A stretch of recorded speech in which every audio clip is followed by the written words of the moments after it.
Components, by far, are the biggest unlock when designing in Framer. Whether you need to use reusable elements on your site, like a button, card, or navbar, or even just want to create highly advanced interactions that make your site do more, components in Framer are the foundation. And in this tutorial, I'm going to teach you everything that you need to know about components and how to use them to their full potential. Let's go. Now, you can push components quite far in Framer, but we'll break this down into 5 simple steps. First, we'll cover what components are, how they work, and why they're useful. Next, we'll explore the component canvas, where you can actually create any component. Then we'll dive into component variants, where you can create different versions of the same component. We'll also look at variables, unlocking instance-specific controls for each component, and finally, Australian accents. Not actually, we'll save that for another video. We'll actually cover interactions to really push components to their limits. By the way, if you want to follow along with this tutorial, you'll find the remix link for this project down below. Okay, so let's actually talk about how they work. Now, a component is a global symbol that can be reused multiple times on your website. Think a button, a navbar, a footer, things like that, where you're reusing that element multiple times. Now, the great thing about Framer is that any frame can be a component. And when you update a component, it updates everywhere. Meaning I can have one single source of truth, let's say it is a button, and then wherever I put that button, let's say I make an update to that button, it will be reflected across my entire site. So let's actually look at how we can create a component in the form of a button. Now, a button is just a frame with some text in it. So I'm going to press F on my keyboard and I'm going to draw a new frame here, and we'll just double click to add some text and we'll say get started. Okay, great. Now what I'm going to do is set the width and height of this frame here to be auto. So it's automatically going to fit the content and nothing more. And I'm going to rename this to be called a button as well. Now I'm also going to set some outer padding. So let's say 15 pixels, and let's just round the corners here as well. Now we'll get into the styling in just a minute, but as you can see, we've kind of created the foundation of what a button might look like. And let's actually just sit this below our heading here. So I'll just quickly drag and drop that underneath. And now what I'm going to do is select this element here. I'm going to right click and I'm going to go create components. Now you can call this whatever you want, but I'm just going to call it button. So once I create my component here, we get taken to this new screen. Now we refer to this as the component canvas. And essentially this is where I can design and build my component. Now, for example, let's say we do a styling change here. So let's actually select a different colored background. Let's make it some sort of like purple. And let's change the fonts here as well. Let's keep it as inter, but let's actually reduce the letter spacing and we'll change the color to be white. Now you will notice that when I actually create this change inside of my component here and go back to my home page, you will notice that change has been applied. You'll also notice on the left-hand side here, before it used to be this blue sort of stack, but now it's this purple element. And when something is purple in your layers panel, that means it's a component. Now this button looks okay, but there's no real sort of like hover or interaction state here. But the great thing about components is if I open up the component canvas here and I select this variant or this component here, you'll notice that we kind of get a couple of these pluses. On the right-hand side, we've got the ability to create a new variant, which we'll talk about in just a second. But underneath, we have the ability to add a hover or pressed state. So let's actually go ahead here and add a hover state. Now, essentially, we can make styling controls within our properties panel here, and Framer will auto animate to this state on hover. So for example, let's say we actually want this color to be a little bit darker, and maybe let's get a little bit creative. We even want the padding to extend on the left and the right-hand side. So let's just double the padding here to be 25 on each. And if we want to preview this, I can select the initial variant and I can just press on preview. And now you'll notice that when I actually hover on this component, Framer does a good job at actually auto animating between those two different states. Now, if I select my main button variant here, inside my properties panel under transition, we can also tweak the styling of how that animates. So for example, let's say it's a little bit too strong and I want to reduce the stiffness. I could set that to be 200 and I could preview that again. And now you notice it's just a little bit more smoother. And when I go back to my homepage and press on preview, you'll notice that animation gets pulled right across. Now, that's the foundation of how you can actually build a component.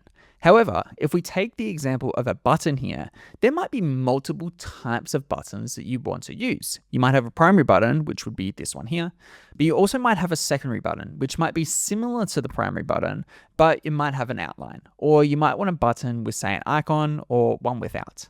Now, this is where we can actually use component variants. Now, when I select a variant on the canvas, which is this component right here, you notice we also have this plus to the right of it. Now, when I click on this, essentially what it's going to do is duplicate that component that I had selected and essentially create a new variant of that component.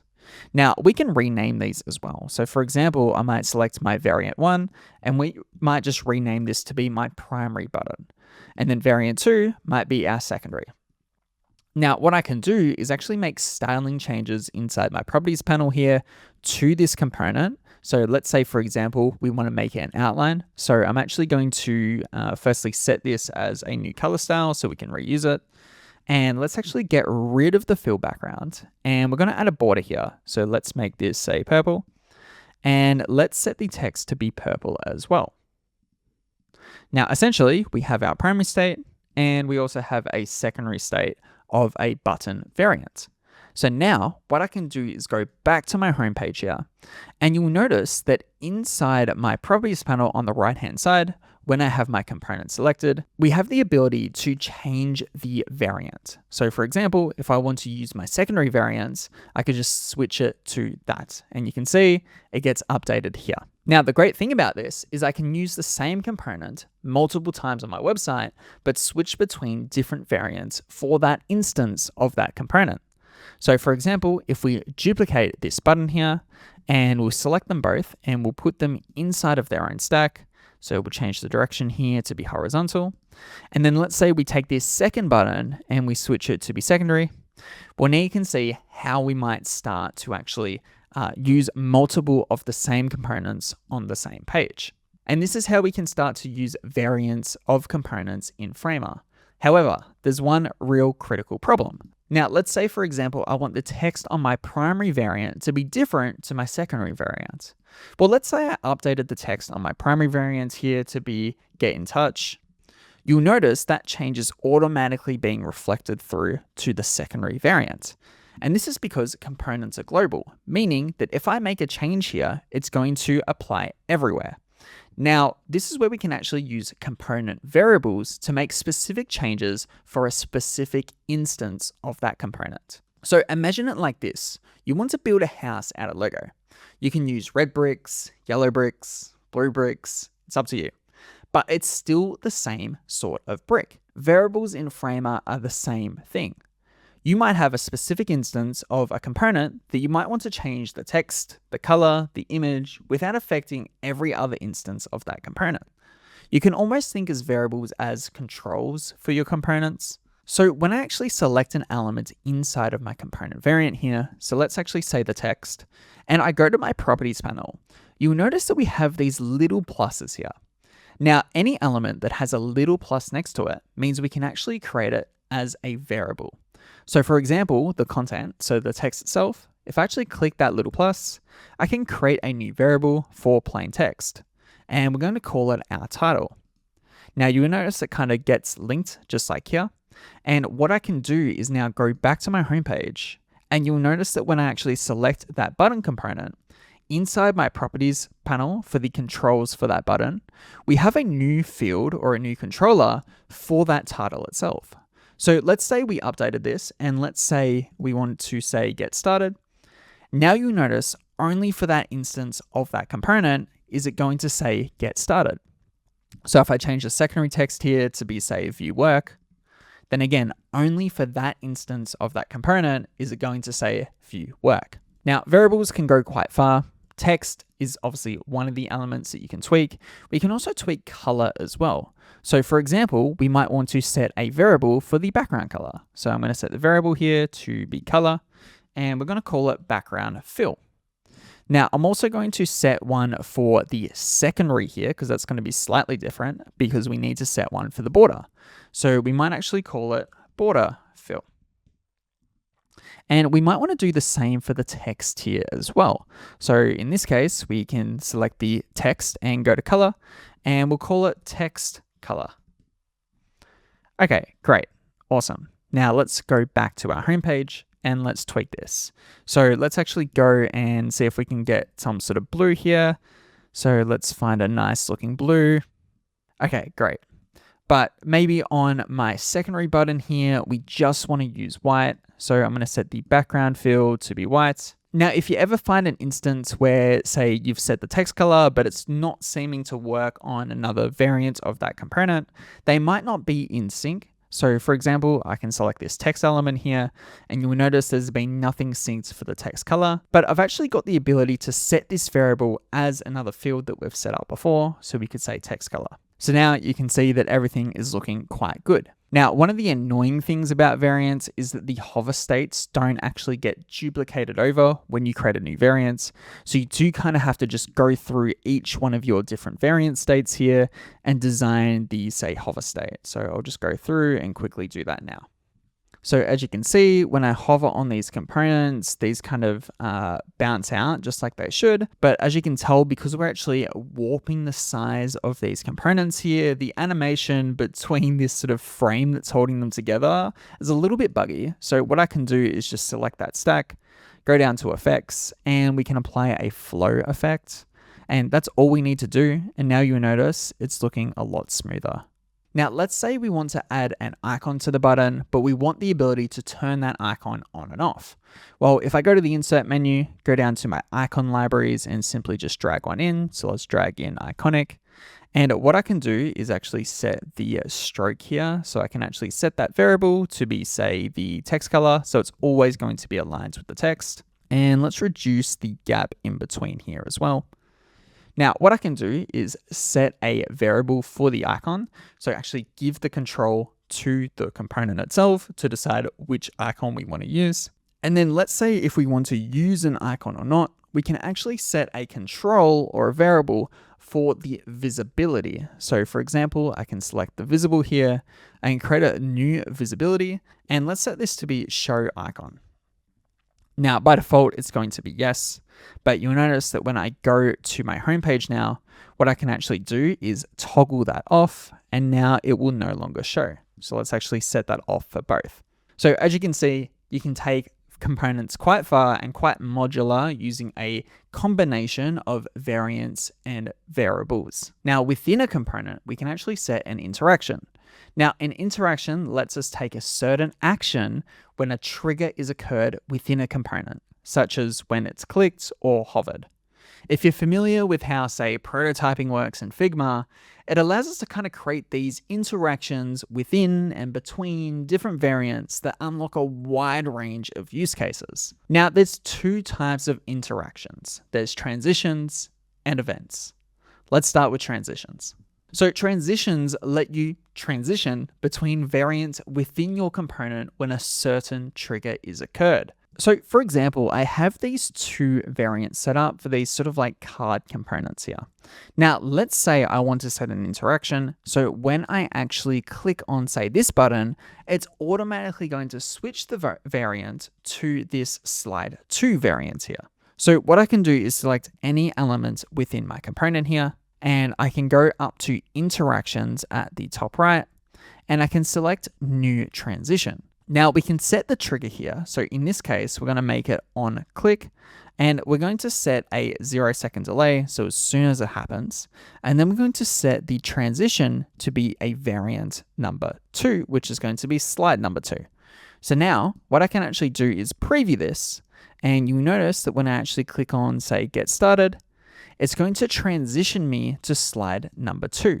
Now, let's say we wanted to exit this state and go back to slide number 1 when the user actually leaves this element. So what I could do is select this whole variant here, grab our little trigger, and we could drag this here, and we can set the trigger to be, say, mouse leave, and we're going to set a 0-second delay as well. So now, when I preview this once again, When I actually click on the button here, it's going to take me to slide 2. But when my mouse leaves this, it's going to go back to slide 1. So now if I go back to my homepage here, you will notice that we can actually apply that interaction to my full site. So as you can see, very powerful stuff, and Framer is going to auto animate between those variants.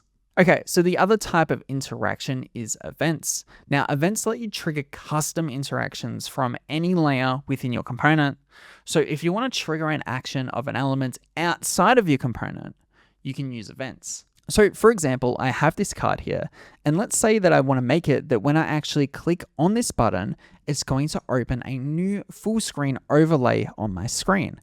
However, the problem is if I select this component here, which is kind of just a big layer, and I press on overlay and go create a fixed overlay, and let's say we set the Z index to be higher than the slide, you will notice it's only going to trigger when I actually press this whole slide, but not the button itself. But I only want the button, which is an element within this whole component here, to actually control when that overlay is opened.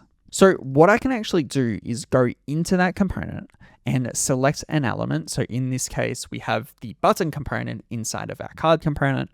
And what I can do is actually set a new event. So if I go up to interactions at the top here, we're going to create a new event here, and we're actually going to call it overlay control. And we'll just click on add. Now, essentially, we can now use this component and this event here to trigger the opening of that overlay. So now I can go back to my homepage, go to overlay here that we've created, and under show on, we can set the interaction. Now, by default, it's always going to be on click because that's just the default state, which is saying, hey, when I click this card component, we want to open this overlay. But if we actually go to change this, you'll notice we now have the option to enable that as the event. So I can set it to be overlay control. So now when I actually preview this, you'll notice that I can click into my slide, I can select the text, I can do all that, but only when I press on this button is it going to open that overlay. So let's just add some text to our overlay here, and let's set it to be a little bit bigger. Cool, let's preview this. And again, when I preview this, press on the button only, it's gonna load that overlay. And that's your complete crash course on components in Framer. We covered what a component is and how they work, the component canvas, variants, variables, and lastly, using interactions to apply transitions and events. If you enjoyed this video and you want more Framer tutorials just like it, subscribe to the channel because we're putting out new Framer videos every single week. And if you're interested in mastering Framer, like truly mastering it, feel free to check out my Ultimate Framer Masterclass, which is my A to Z course teaching you everything you need to know about Framer. There's over 100 lessons, 10 hours of content, and we even built a plugin so you can learn Framer in Framer. But until next time, I'll catch you later.